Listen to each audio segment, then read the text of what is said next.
Hi, I'm Linda Mae Diny, and I'm here to show you how to use my favorite tool. This is Linda Mae's rope tool, and it comes in a set. There are 4 different sizes. This happens to be the 2-inch rope, and I'm going to put it in this border. You need to mark your miter lines and your centers, both horizontally and vertically. And we are going to put this tool around the foot of our machine like this, and it's going to just ride in there, which is going to be great because it's going to keep you from sliding off that tool. So we're going to bring up our threads right at that miter line. You align your center, and your needle is right at that miter. Very important. Bring up your threads, knot them. And the first rule that we remember is you never stitch past the miter. You have to remember that. So we are going to stitch all the way to the end of the tool. Then stop, slide the tool over. Now there is a tick mark here and up here. Those are our stopping points. The second pass, we're going to double stitch the bottom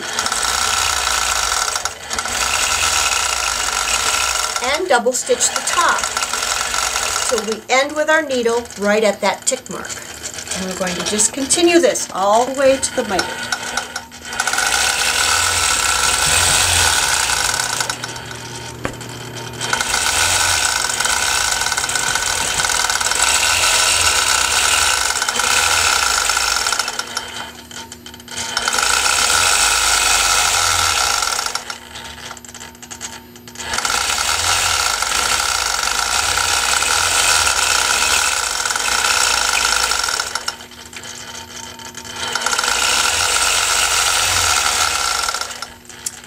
Now we're at our miter. Do you remember our rule? We never stitch past the miter.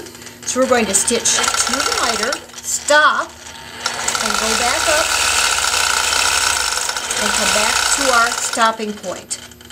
We're going to stitch again, stop at the miter, and this time we're going to pivot our tool until our line once again matches that vertical line. We're going to stitch to the end. We're going to come back up, stitch to the miter, and stop at our tick mark.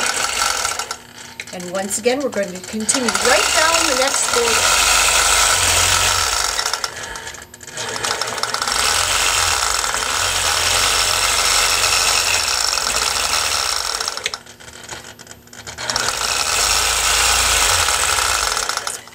Okay, so you keep going down that border as far as you can, and now I know what you're saying. You're saying, but what do we do about that ugly corner? We have to go up and fix it. So how we do that is we go back up here, put the tool on our foot again, and we're going to line up the center line, and we're going to come so our needle is right at that stitching line. Bring up our threads.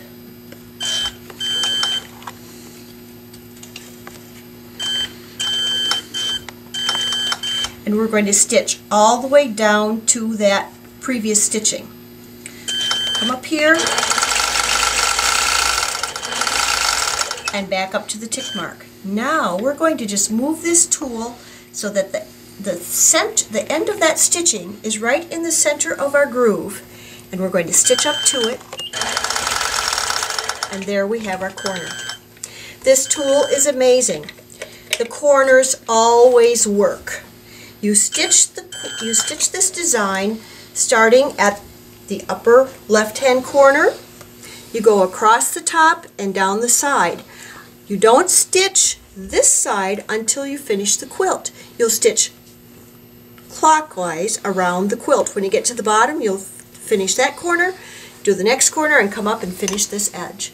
And the corners always work. It comes with excellent directions with pictures. And of course, if you have any problems, I'm always only a phone call away. Thank you.